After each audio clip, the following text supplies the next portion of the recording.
a very cold winter here, and it's actually above freezing now, and things are melting.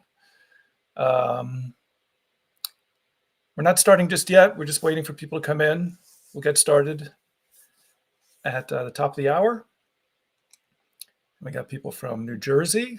I used to live in New Jersey, Montreal, one of my favorite cities, about 3 hours away from there. Boston, Atlanta, Chicago. We're going to get started soon. Well, let's wait to the top of the hour. Columbus, Ohio. Nigeria, welcome. France, Switzerland, very international audience, which is great. London, Seattle, Pennsylvania, very diverse group. New Jersey, yeah, I used to live in South Orange. I don't know how close you are to that. It's my territory.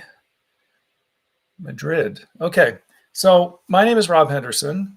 I'm a team member at JobScan, and this session is going to be all about how to improve your resume so you can get more interviews.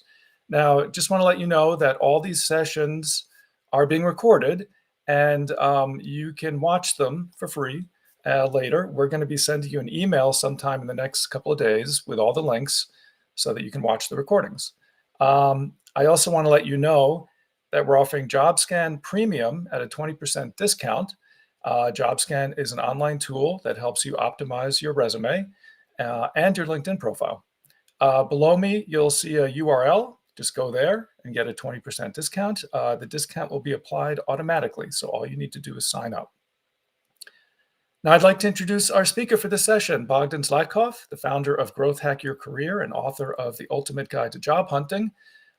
He is a LinkedIn top voice who has helped over 167,000 job seekers.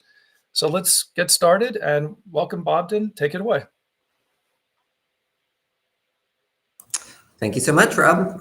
Excited to get started. I know we have a lot of content here to get through. Let me jump into the presentation for you guys.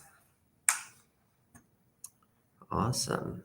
All right, so quick little 60-second background about myself for those of you who haven't met me yet. I used to work in film and TV for about 5 years, then made the very, very, very painful transition into startups. When I was doing that career pivot, it took me 14 months to land that job. So for some of you guys who might be on kind of long job searches right now, know that it does get better. It can be better.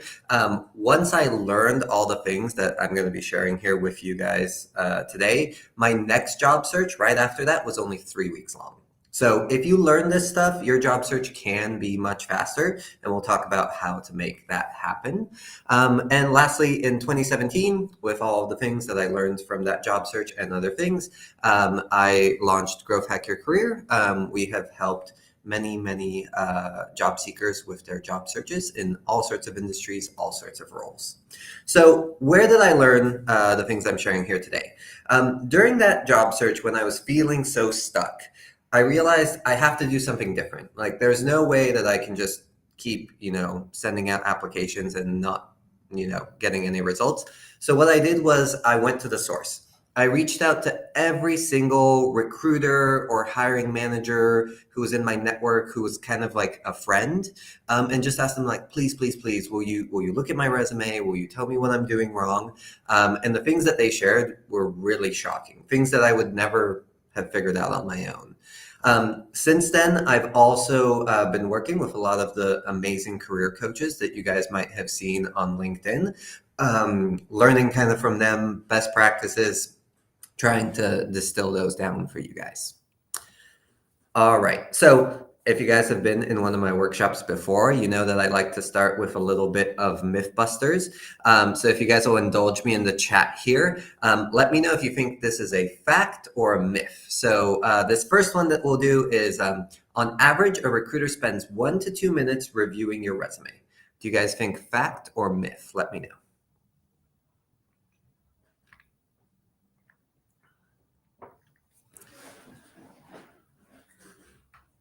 We have fact.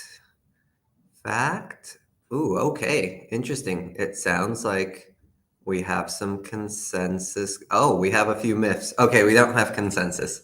All right. I'm going to reveal. Get your guesses in. Here we go. All right. So this is a myth. Recruiters actually only spend 10 to 30 seconds reviewing a resume. And this is super important. This is one of the cornerstones of what will help you make changes to your resume so that you actually start landing more interviews. An interesting thing, I heard this directly from a recruiter friend of mine. She said, I'm pretty junior right now, so I spend about a minute per resume, but I hope to bring that down to 20 to 30 seconds as I get more experience. So they are literally trying to spend less time looking at your resume. So the way that you want to create your resume is so that it is very quick to scan, very quick to read, etc. All right, next one here. On average, a recruiter will review about 35 resumes per day. What do you guys think?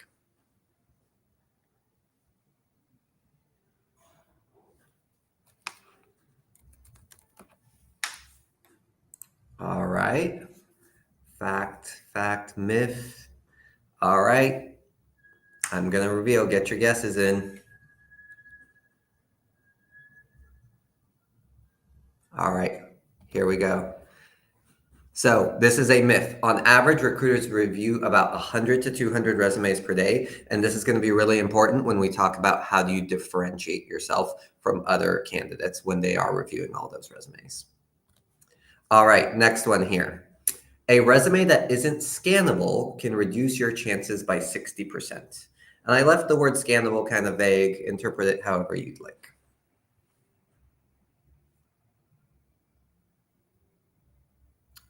All right.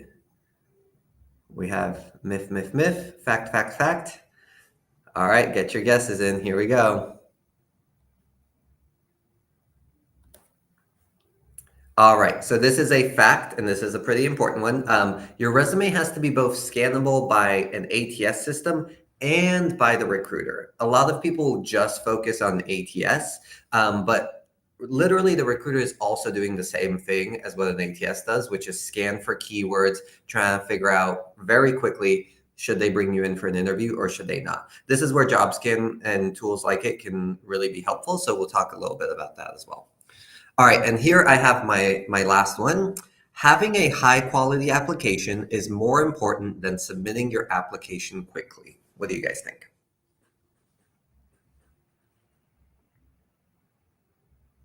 Well, we have quite a few people saying fact, a few people saying myth. Interesting. All right. Put in your guesses and I'm going to reveal. All right. So this is a really big one, you guys. Right now, in this particular job market, timing is actually more important than having a perfect resume.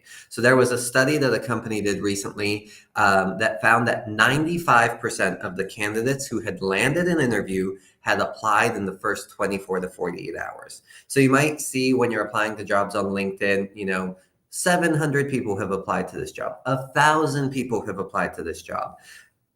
A recruiter is not realistically going to look through all 1,000 applications once they found the candidates that are good quality. A recruiter will actually get in trouble if they bring too many candidates to the hiring manager. So typically what they do is they'll look for about maybe 5, maybe 10 really, really good candidates. And once they found those candidates, they'll say, okay, here's a good batch, and they'll give them to the hiring manager, and they'll put the rest on pause. So even if you are trying to make your resume, like the most outstanding resume on the planet, and you have the best qualifications on the planet, if you are, applicant number 450, 700, 1,000, there is a chance that they might not get to your resume. So it's really important that you customize your resume quickly and then submit it as quickly as you can. And I'll show you guys kind of how to make it so that you can customize your resume in about 10 minutes, 15 minutes or so. It should not take you more than that. All right. So thank you for indulging me there. Our agenda for today. we have a lot to go over. First, we'll talk about resume summaries. Then we'll talk about the number one mistake people make with recruiters. Then we'll talk about the bullet point formula, how to craft your bullet points. Then we'll talk about cutting the clutter and balancing your experience. And lastly, I'll talk about our hiring accelerator that we run and share also some resources that could help you guys. And we'll do Q&A at the end. That being said, if you guys have questions, feel free to ask them, throughout. I'll either try and take them on the spot or we'll take them at the end. All right. So there are 11 parts to a resume. Today, we are going to focus on 5 of them. That said, if you guys want more tips, you can always visit our website for the other parts as well. So let's go over the first part, which is probably the part that people struggle with the most, and also the part that people overlook the most, which is the resume summary. So the big question here is, how do you showcase that you are different, not just better? So I'll paint a scenario for you. Imagine this. It's 9 a.m., it's a Friday, and you want to get yourself a little bit of a treat, right? You walk down the street and you see a sign that says coffee, and you go, oh, a coffee shop. Okay, like they might have some pastries, they might have some treats for me. But right across the street, you see another sign that says, come in, enjoy a cup of tea or maybe some coffee. We also have a lavender vanilla latte. And you go, ooh, lavender vanilla latte. Which one are you going to choose? But wait, you look across the street again. There's another coffee shop that says, we're open. We have coffee, we have bagels, we have cupcakes, we have cookies, we have muffins, we have gluten-free options. We have tea, we have chocolate. Everything is homemade with love. It's like, ooh, okay, that's even better.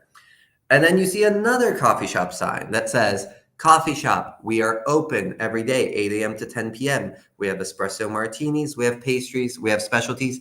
Everything is 50% off. You get the idea. The first coffee shop that you saw with that sign might have the pastries that you want. It might have that treat that you're looking for. But these other coffee shops have done a much better job of showing how they are different, how they have what you need, etc. As you think about job searching, as you're applying to jobs, you can't just rely on your qualifications only.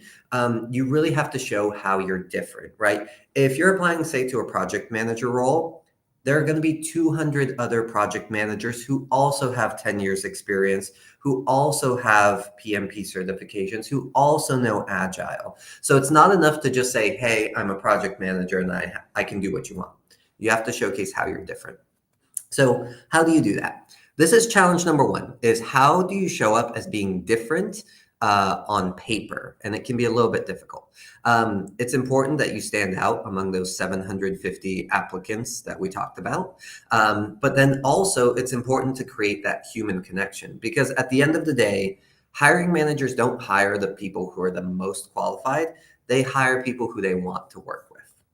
And lastly, our resume serves as a two-purpose document. It serves to get us the interview, but then during the interview, usually they're going to be looking at your resume and asking you questions about it. So this is where the resume summary comes in. If you guys aren't aware of what a resume summary is, it is this little statement at the very top of your resume, right below your name. If you don't have one, totally okay. I recommend adding one. So when you're writing your resume summary, you want to make sure that it has 3 things. You want to make sure, 1, that it's original, so meaning not everybody could write this. You want to make sure that it's adding some type of value, something that the rest of the resume isn't already conveying. And lastly, you want to kind of like break that formality a little bit, right? Like this is your chance to give a little bit of your personality and show it through on paper. So first, let's look at how most people write their resume summary or their professional statement. Most people write something like this: experienced project manager with 5 years experience, self-driven, self-starter, working in the gaming industry for 10 years. Don't write these types of resume summaries. The reason is this isn't adding value compared to what the rest of the resume is saying. And it's also saying, self-driven, self-starter, those can be written by anybody, right? They're not demonstratable skills. So what should a resume summary look like? Let's do a little quiz. So tell me, which of these do you think is the best resume summary? So A, seasoned marketer with 5 years of experience working in SaaS, startups, and tech. B, mission-driven, detail-oriented engineer working in the petrochemical industry, 4 years of management experience with a love for rockets. C, friendly and customer-focused retail associate, detail-oriented, self-disciplined, achieved 95% satisfaction scores year over year. Or D, marketer, researcher, optimization junkie, named Marketo All-Star in 2019, stepped on Larry Page's toes. Which of these do you guys think is the best one?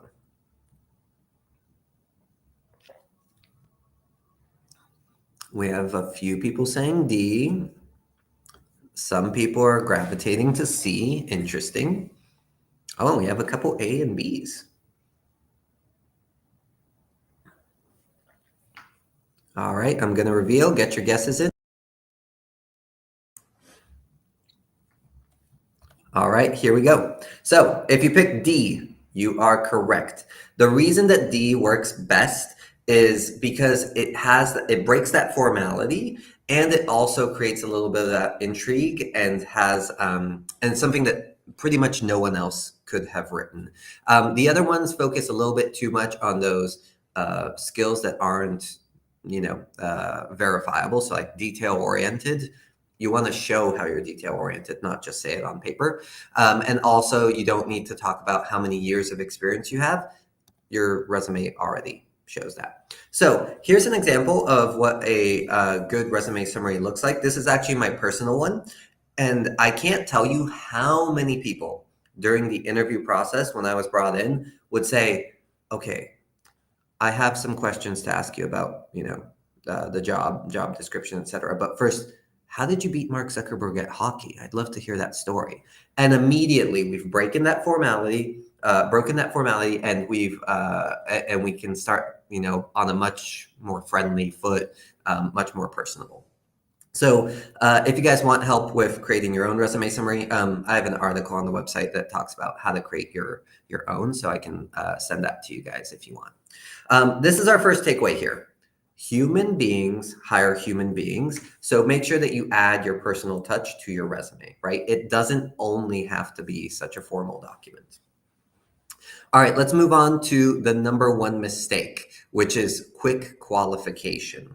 So one of the hardest things that people struggle with is how do you get a recruiter to read your resume?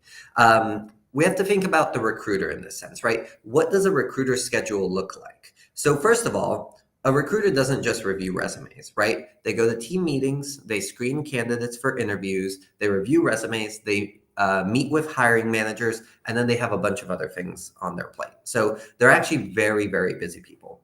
Like we mentioned earlier, a recruiter looks at 100 to 200 resumes per day. So after a while, those resumes start to all blend together, and it's hard to differentiate. And lastly, they don't read your resume, right? They're going to scan through it quickly. So if you have buried some of your best experience in a ton of words, they might not get to it because they're doing a very quick scan. So this is our tip number 2, which is making the recruiter's job easier. So in your work experience section, there are 2 things that you need to do. The first is to focus on what are your actual job titles that you're putting for your jobs. And then the second one is the description of what the company does. So what you want to do here is for the job title, you want your job title to match what you did and match what the recruiter might search for in their ATS system. What do I mean by that? So let's say that at your previous job, you were a content marketing junior level 3 specialist, right? Instead of putting that as your job title, make it what the standard job title is. So you can change it to content marketing manager. Don't be afraid, guys, to adjust your job title to reflect what you actually did. Don't just take exactly the verbiage that your previous employer gave you. It's okay to to change it, as long as you're still being accurate to what you did. So the reason that this is important is when a recruiter is using their ATS system, which is like their big repository of applications, they will search for things like content marketing manager, or they'll search, I want to find a project manager who knows agile, and they'll search for those words. And if those words aren't on your resume might not show up in those search results. And then the second thing here is making the recruiter's job easier. So for the job descriptions, you want to tell the recruiter what the company does and also make it relevant for them. This is something that I learned from one of my recruiter friends. I said, what are your biggest pain points? I said, like, what drives you nuts? And she says, when people don't describe what the company does that they used to work at, when I'm looking at their resume, I have to actually Google every single company on their resume, go to the website, find out if that's relevant, and it takes forever.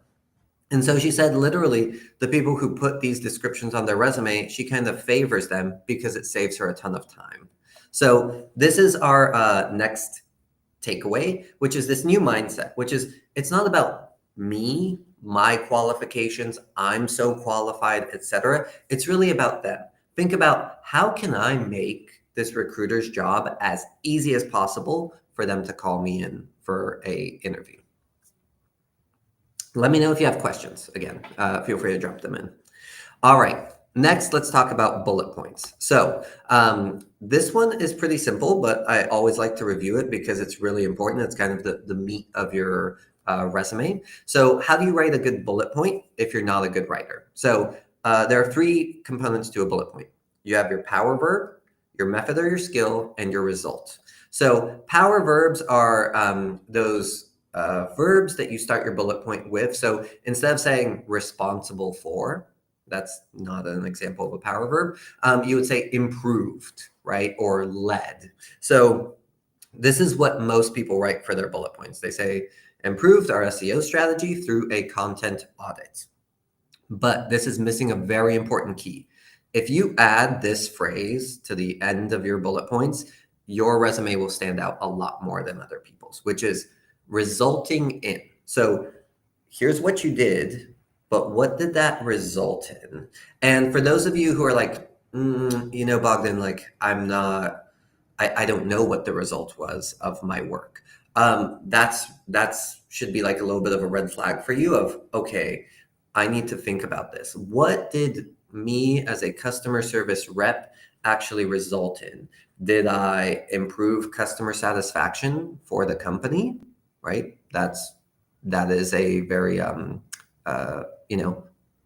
good result. And then you can think about, all right, well, how many calls did I do per day? Well, I do about 100 calls per day. And then how many people was I not able to help? Well, there are usually like a couple who I can't help. Now you can create a numbered metric that says with a 98% satisfaction score, right? So that's kind of how you can find your numbers and your metrics without, necessarily having like data for them. The other thing about these, by the way, is you don't have to make all your bullet points this way. You can flip it. So you can put the result at the front, and sometimes the bullet point can be even stronger. I always recommend a combination of these. So this exact same bullet point, we can rewrite it as increased website traffic by 23% by improving our SEO strategy through a site-wide content audit. So create diversity on your resume so it doesn't just have one formula or the other. All right. So this is an example of what your bullet points should look like. I just want to put this up here in case you guys want to read through them during the replay or grab a screenshot. Feel free to do that as well. All right. That brings us to the big one, which is everybody's favorite question, resume length. Should your resume be 1 page or 2 pages? This is probably the biggest debate that people have on LinkedIn. There's a lot of people who say 1 page is the best. No, I need 2 pages because I have so much experience. I will save you guys a lot of time right now. Forget about page count. Page count is irrelevant because you can stuff a lot of words onto one page by making fonts smaller, changing the margins, all of that stuff. Instead, a much more accurate measurement is what is your word count on your resume? So let me hear your thoughts in the comment section. What do you think is the ideal number of words for a resume? Is it 500, 600, 700, or 800 words?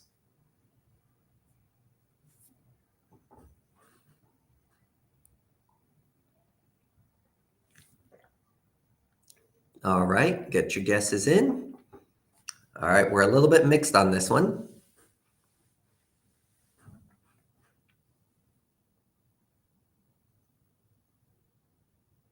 I like it. We have a lot of people are saying A or B.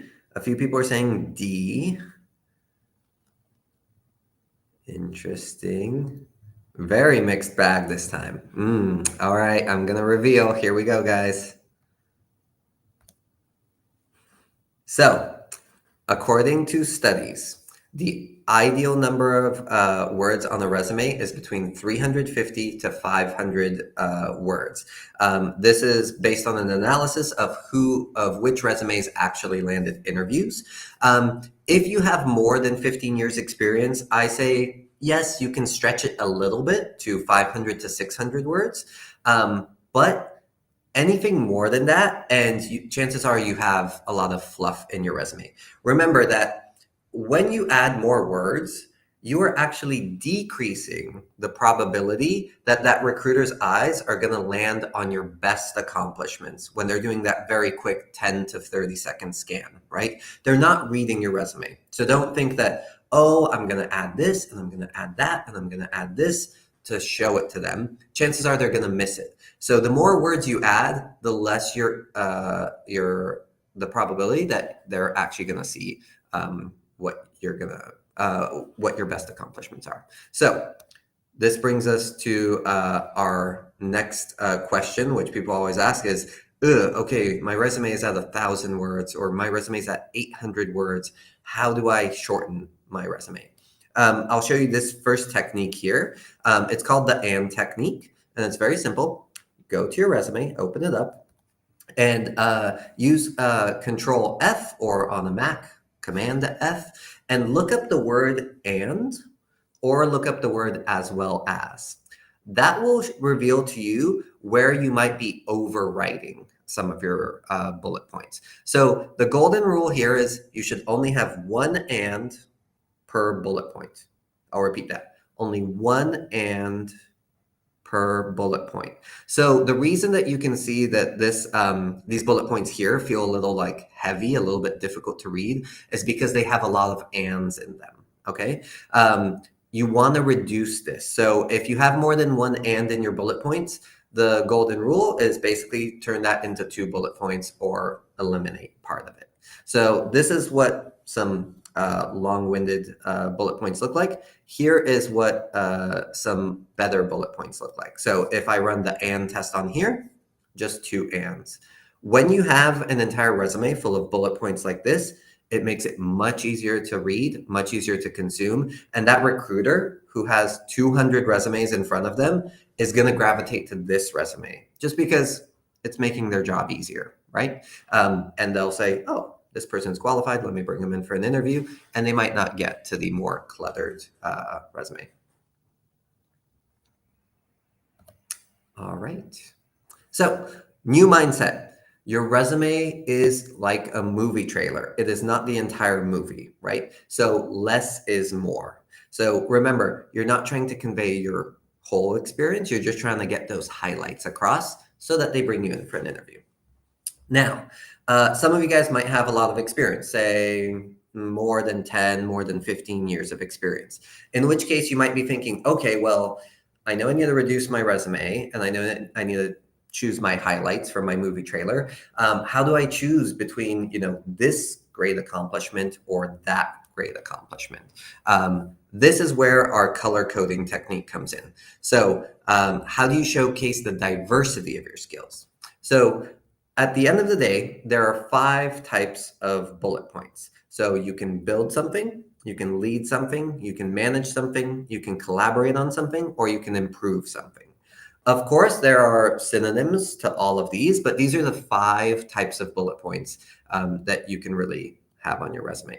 Now, the interesting thing is, rather than looking at all of these like this, if we assign a color to each of these, we can actually see visually on our resume, are we over-indexing or under-indexing on one of these categories? So here's an example of a resume. This is a client who we worked with. And this person had pretty solid bullet points, right? If I read any one of these bullet points on their own, I go, that's a solid bullet point.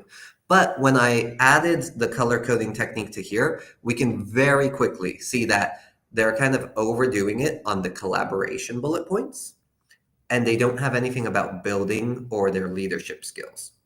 So what we did was we rewrote the bullet points, and now we have a little bit of management, collaboration, some improvement, building, and leading.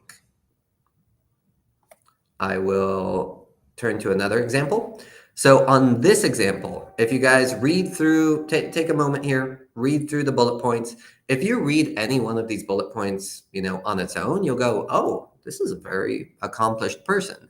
But when we add our color coding to it, we see that they are way, way, way over indexing on the building bullet points and a little bit on the leadership and the improvement bullet points. But they haven't talked about any of their experience managing and any of their experience collaborating with others, which is something that recruiters look for, right?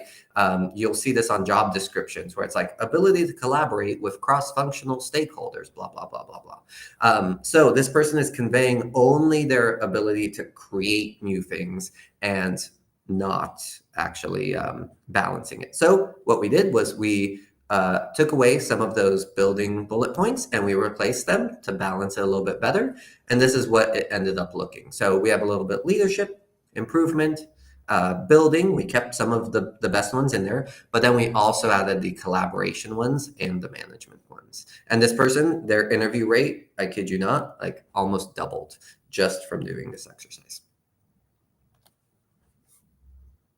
All right, so new mindset here. You want to show your full range of experience, not your entire experience, right? Your resume should not be a summary of everything you have ever done. It should really function more like a highlight reel. All right, so here are our takeaways for today. Number 1, human beings hire human beings. So remember to add your personal touch with that resume summary. Takeaway number 2, your resume is like a movie trailer, not the entire movie. So remember, we're just trying to show highlights. And finally, takeaway number 3, make sure that you're balancing all of the things that you're bringing to the table, not just sharing everything that you've ever done at your previous roles. So today we covered 5 aspects of a resume. Like I mentioned, there are 11 different pieces to a resume. The other thing is the resume is only one piece of the job search puzzle. So in addition to the resume, there's also LinkedIn, there's also cover letter. Yes, cover letters still matter. I'm happy to debate that in the comments with you guys here in the Q&A in a second. But there's also all these other things that you need to be doing for a successful job search. So right now, the average job search is taking 6 to 9 months. For the clients that we work with, where we're helping with all 5 of these aspects, we typically place a client within 2 to 4 months in whatever job that they want to get. And so if you guys are interested in learning a little bit about our coaching program, we're actually taking on free strategy calls with people to help you guys out with whatever you may need help with in your job search. You can sign up for them. We do fill up pretty quickly, so I recommend doing so earlier rather than later. And I put the little QR code here and the URL if you guys would like to sign up for a free strategy call. Basically on that call, we will ask you a bunch of questions about your job search. We'll take a look at your resume if you want us to take a look at your resume. And then also we will talk about like networking, LinkedIn profile, interviewing, all of that stuff. And either we'll try to point you to some resources that might be able to help, or to someone else who might be able to help. Or if we can help solve some of those problems, we can tell you about our 6-month coaching program where we help with all of those. So if we could drop the URL in the chat, Rob, so that people can sign up for those, that'd be great. Our next cohort is opening up March 10th, so this is great timing for you guys. We do only work with US, Canada, EU, and UK job seekers only. And then the minimum salary that we work with is $120K.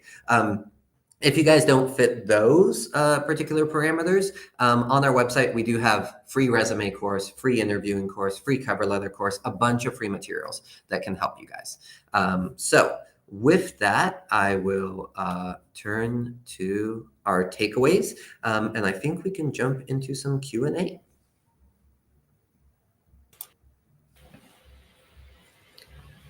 Okay, great. I just want to remind everybody that all the sessions are being recorded.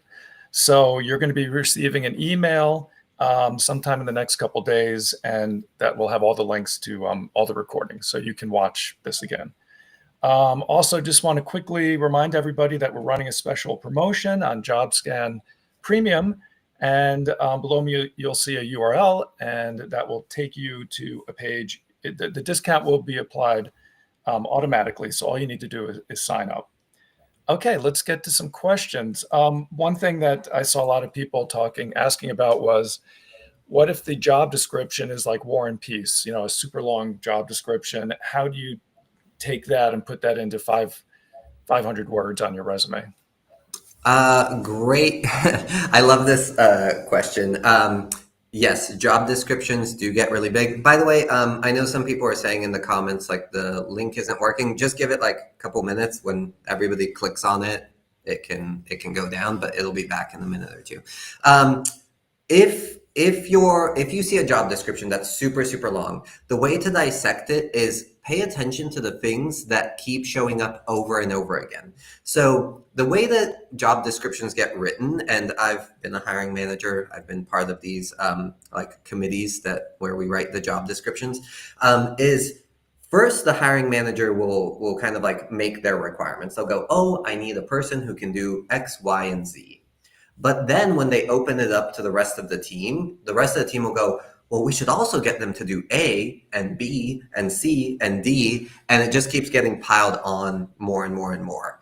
The things that get repeated the most often are usually the things that are like the absolute most important, and the things that you just see mentioned once is probably someone's like wish list item. So I always tell people kind of a good barometer for whether you should apply or not is, do you meet 70% of the things on the job description, right? You don't have to meet 100% of them, but about 70%, still put your name in there to possibly have that opportunity. And again, you shouldn't be spending more than 10 to 15 minutes doing a customized resume and cover letter to do that application. So it'll only cost you about 10 minutes.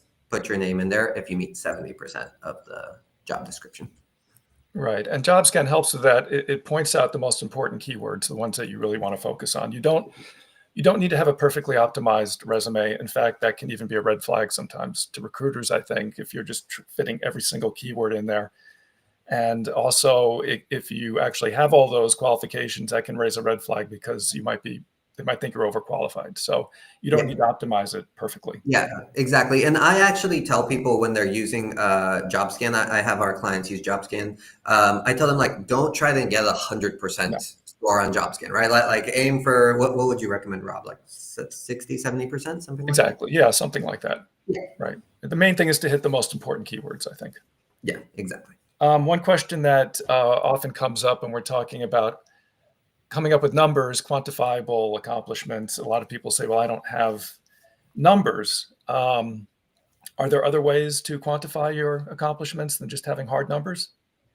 Yeah, so it really goes back to that example that I talked about, which is if you do, for example, a customer success role, right? Like, you might not have exact numbers, right? You might not know the exact number of calls that you do per day, per week, per month, but you can still guesstimate it by how many of those calls like were you not able to solve and you had to escalate to someone else. Usually, if you're good at your job, it's like 2 or 3, right? So then you can kind of ballpark a number of like 95%, success rate.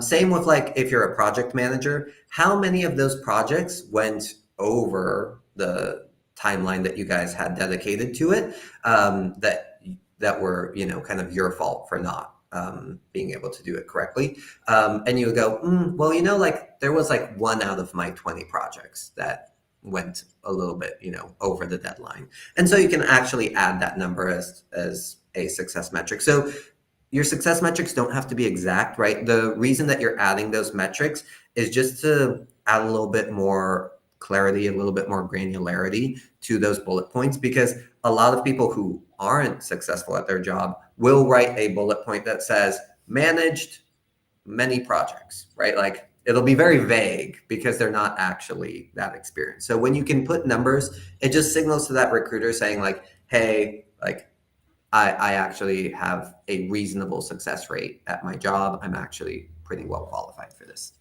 Right. And providing some context as well, as opposed to just throwing a number out there is also helpful.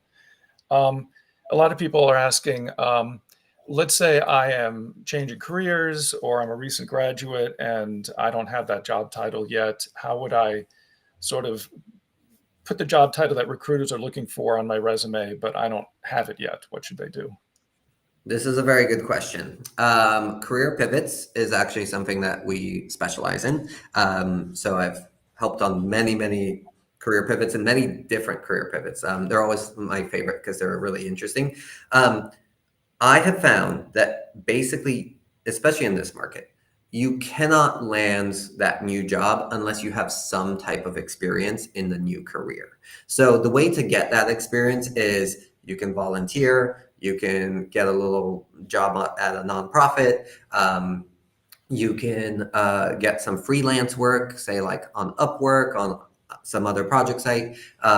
You could help like a family friend out, but you absolutely must have something that is that new job to put on your resume. If you don't have that, you're competing against 100 people who have done that job for 10 years already, right? So you're not going to be competitive in this market. So in this particular market, try to think about how you can get that experience. If you want some ideas and some websites that can help you with that, if you go to our website, GrowthHackYourCareer.com, go to the blog, and I think it's like the 5th article down, talks about how do you get a job with 0 experience in that field. And I put some resources there. So happy to share those with you guys. Great. Another topic that comes up a lot is AI. I mean, people say, should I use AI? And well, what would you say to them for asking that?